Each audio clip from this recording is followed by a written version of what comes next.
হয়, অতি দুৰ্ভাগ্যজনক ঘটনা বা অতি নিন্দাজনক ঘটনা যে এগৰাকী নাবালিকা ছোৱালীক দলবদ্ধভাৱে যি ধৰ্ষণ কাণ্ড কৰিছে। আমি নেমচুৰ তৰফৰ পৰা আমি ধিক্কাৰ আৰু গৰিহণা জনাইছো। এনেকুৱা ঘটনা অনাগত দিনত যাতে অসমত আকৌ নহয়, আমি তাৰে কামনা কৰিছো। ধৰ্ষিতাৰ পৰিয়ালে ন্যায় পাব লাগিব আৰু যিয়ে ধৰ্ষণ কৰিছে তেওঁক কঠোৰৰ পৰা কঠোৰতম শাস্তি প্ৰদান কৰিব বুলি আমি প্ৰশাসনক আমি দাবী জনাইছো যে প্ৰশাসনে এনেকুৱা মানে ভয়ানক এটা শাস্তি দিব লাগে এই ধৰ্ষণকাৰীসকলক, যি মানে শাস্তিটো চাই মানে অসমৰ তথা ভাৰতবৰ্ষৰ সকলোৰে অন্তৰত যাতে কঁপি উঠে, যাতে মানে ইমানে ভয়ানক শাস্তি এটা হ'ব লাগে যে বেলেগ মানুহে এনেকুৱা কাম কৰাৰ আগত হাজাৰবাৰ ভাবিবলৈ যাতে বাধ্য হয় যে এনেকুৱা কামৰ পৰা আমি দূৰত থাকিব লাগিব। আৰু সঁচাকৈ আমি দুখ পাইছো যে ধৰ্ষণকাৰী কোনো জাতি ধৰ্ম থাকিব নালাগে। একাংশ ব্যক্তিয়ে হয়তো এইটোক লৈ মানে মুছলমান বুলি কোনোবাই কিবা ক'ব পাৰে, কিন্তু মই নৰ্থ ইষ্ট মাইনৰিটিজ ষ্টুডেণ্ট ইউনিয়ন নেমচুৰ তৰফৰ পৰা মই এটা কথা স্পষ্টভাৱে ক'ব বিচাৰো যে ধৰ্ষণকাৰীসকলৰ কোনো ধৰণৰ জাতি নাই, ধৰ্ম নাই।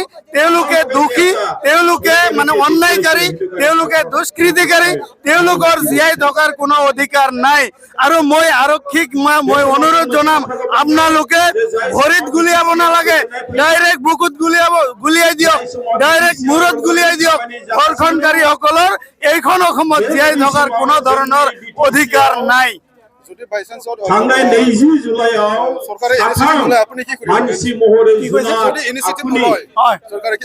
চৰকাৰে ইয়াৰ ওপৰত বিহিত ব্যৱস্থা লওক। আমি নেমচুৰ তৰফৰ পৰা আমি আদৰণি জনাম, আমি চৰকাৰক ধন্যবাদ দিম।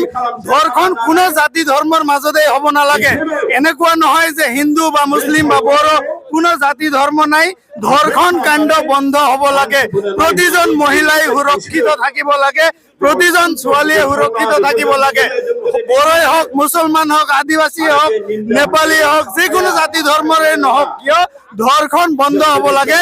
তাৰ কাৰণে অসম চৰকাৰে কঠোৰৰ পৰা কঠোৰতম মানে ব্যৱস্থা গ্ৰহণ কৰিব লাগে। মই নেমচুৰ তৰফৰ পৰা আৰু এটা দাবী জনাম যে যদি পাৰে এইখন চৰকাৰে ইছলামিক আইন বলবৎ কৰক ধৰ্ষণৰ ক্ষেত্ৰত। চৌদি আৰবত যেনেকৈ মানে ধৰ্ষণকাৰীসকলক মুকলিকৈ যেনেকৈ শাস্তি প্ৰদান কৰা হয়, আমাৰ এইখন অসম তথা ভাৰতবৰ্ষতো তেনেকৈ ইছলামিক মানে প্ৰৱৰ্তন কৰক ধৰ্ষণৰ ক্ষেত্ৰত। মই কোৱা নাই যে ইছলামিক সকলো আইন ইয়াত বলবৎ কৰক, তেনেকুৱা কোৱা নাই। ধৰ্ষণৰ ক্ষেত্ৰত অন্তত মানে ইছলামিক আইন বলবৎ কৰিব লাগে আৰু কঠোৰৰ পৰা কঠোৰতম শাস্তি প্ৰদান কৰিব লাগে।